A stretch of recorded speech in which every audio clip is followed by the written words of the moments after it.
And basically what I want to do, right, is I want to have 12 edges going around this ring and this ring and this all the way down to the last one, right? I want every one of those have exactly 12 edges. And I could do it manually, right? I could just take my knife tool and take the knife tool and start cutting here, right? And switch maybe to vertex mode and see how many vertices I have. But it's gonna be tedious, right? Cutting it all and aligning it manually. So I'm gonna try the other way. I'm gonna pick this one edge, and because we've already marked is a seam, we can cheat a little bit and go select similar seam, and it's gonna select for us all of those edges because we've already marked them before, right? Now they're all selected. Okay, and now I'm going to invert my selection. Select invert again, and I'm gonna do delete only edges and faces, right? And what that's gonna do is it's gonna leave these for me, but delete everything else, and it's also gonna leave this this vertex here. Okay, and let me just go into local view. It's another useful thing to know about.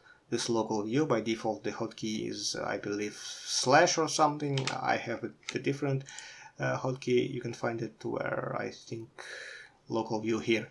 View, local view. Oh, it even kept the old shortcut too. Oh well. Okay, never mind. So I have these now. Now what I want to do is just to make sure that each of them has exactly 12 edges. Right, so if I loop select, so I'll click in here, I can see that there's 13 edges, so I just need to remove one vertex. And by the way, looking at this, I see that there are two close together, so I just pick either one and do Ctrl X to dissolve it. Why did it not dissolve? Is it not? Yeah, if it doesn't dissolve, try moving it, because it might be that this is just a like an extra edge sticking out. So let me just delete this vertex then, and let's recheck. And now it shows that there are just 12 edges. Okay, I don't have to do anything else here. So let's go on the next one. Alt click, 10 edges, right? So I need to add 2 divisions somewhere, and let's just add them like here. I select these 2 vertices and go right click, subdivide 2 times. Okay, and let's just double check, alt click, 12 edges.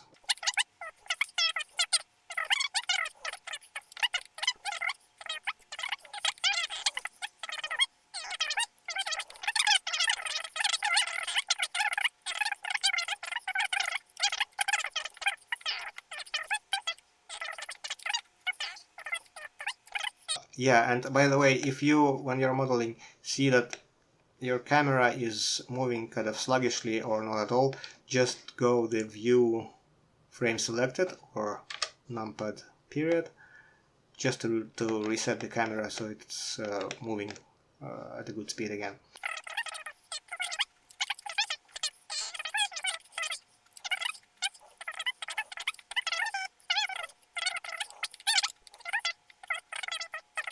And the last one is just one vertex, right? So what I'll do now is I'll just gonna select everything, deselect this one vertex here, and I'm gonna right click, loop tools, space. Right? If you don't have this, loop tools here, you need to activate an add-on. Go into edit preferences, add-ons, search for loop tools. You're gonna have it. It comes with Blender. Just enable it, and when you enable it here, when you right click, you're gonna see this loop tools, and I just did space. It just basically it spaced out the vertices along these sort of loops more or less evenly, except that here it did something wrong because probably I had some more disconnected geometry, right? Yeah, so let me just, this one is disconnected, right, and this one is disconnected, so let's just get rid of them. And we lost two edges here, so we need to re-add them. Let's just say add one division here, right? So now it's again 12, and I'm going to repeat it for this. So loop tools space, right?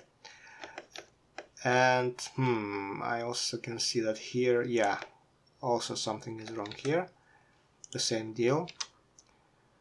Let me just double check. While I have this one vertex selected, I'm gonna go select similar amount of connecting edges, right? And it obviously selected the endpoints because they only have one edge connected and nothing else. So it looks like this was the last sort of hanging edge here. So I'm gonna delete this vertex and I'm gonna add back one division. Check that this is still 12 edges, right? It's 12, so again, space this, right? And now all that's left to do is to select. Let me just select everything and deselect this one vertex. And I'm gonna go edge, bridge, edge loops. And as you can see, it just rebuilt this a nice shape along those loops for us. So all we had to do is to keep those sort of ribs intact and keep the amount of vertices the same between them, amount of edges. And so the bridge tool just connected all of them in this nice smooth sort of shape. And the rest that we have to do is just alt select this ending loop, just extrude it no matter where, because next we're gonna shift select this vertex and gonna go merge at last, right? And now I'm gonna go out of local view, right, and go back into object mode.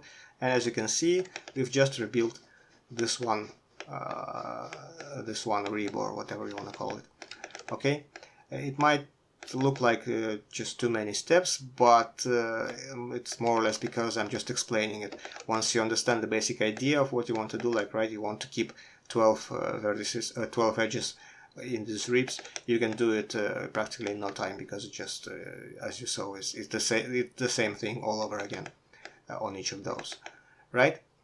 So yeah, but I also see that these are like black faces, or in your case they might be red. If they are not red in your case, then they are good, but in my case they are black, so they're facing the other way, right? These are sort of light faces, they're facing that way, and these faces are basically facing inside here. So I need to go in, select everything, and do, where is it, mesh normals, flip, right? So that they are just basically pointing the same way as this guy, right? And now what I can do is select this, and go object join, and the hotkey is here. I've joined them. Now I can go into edit mode, and I think I can just select everything and do merge by distance. Okay, and you might have to adjust the value here, but the basic idea is to just merge the vertices around here, right, along this this edge here and that edge over here. And let's just double check that they are merged. So let's go into edge mode and select all by trait non-manifold and tick the boundaries.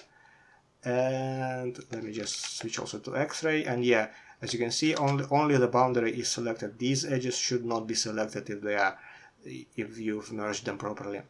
If they are for some reason not connected fully, like for example, if you have this one vertex right here, for example, or very close but not quite, you can just you're gonna see that when you select non-manifold like this place is going to be selected, so you can just go in further and take a look, and you can just take this vertex and merge at last, for example. Okay, and so yeah, that is how you can rebuild this stuff. You can obviously now bring back the rest, take another one of those, rebuild it, put it back, take another, rebuild it, put it back. I'm not going to do it on video.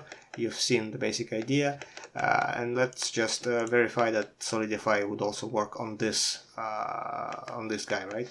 And let me just enable it back and try setting the same settings as on this one, which were what? 2 millimeters, even thickness and high quality 2 millimeters, even thickness, and normals high quality. Okay, and it looks like, yeah, it looks like it's working okay. Let me just isolate it again. Yep, it's working fine, except again in this area where again it's just too thin and the angles might be causing issues. So again, the basic idea I've just shown you, how you can fix those various mistakes in your mesh. The rest is up to you. Like if you want to cut up these angles, you should. If you don't, you don't, and so on and so forth. And after you're done connecting all of these, all you have to do is just join all of them back together. So for example, let's say all of these are fixed, right? I'll just hide them for now, but let's say you fix them. You just take this object, shift click this object, join them, and then go into edit mode, and you can just select it. For example, select everything and go merge by distance to merge this edge that we've separated previously, right? Okay, and when you do that, the solidify should still be working on both sides. Again, more or less depending on what you do with this sort of geometry. Okay, hopefully this will help you with your modeling, with your knowledge of your tools, and maybe give you some ideas of what things to do and what things to not to do in the future. But just to recap, make use of this face orientation feature. Maybe not keep it all the time, but occasionally toggle it on and off just to see how your model behaves. And also in selection, if you're in vertex, edge or face mode, this go here, select all bitrate non-manifold, just to check if you have any issues. Right now the only issue here is the boundary, right? Because it has to be here. If I untick this, it doesn't select everything else. Okay, so yeah, and also you might want to, because we've marked these seams temporarily, we can just clear them now, right? And what else? Maybe also if there are any vertex groups that we used during modeling, we can remove all of them as well. We'll not need them. So yeah, as you saw, a lot of steps, a lot of different things, but hopefully some of them will help you with your future modeling. Okay, take care.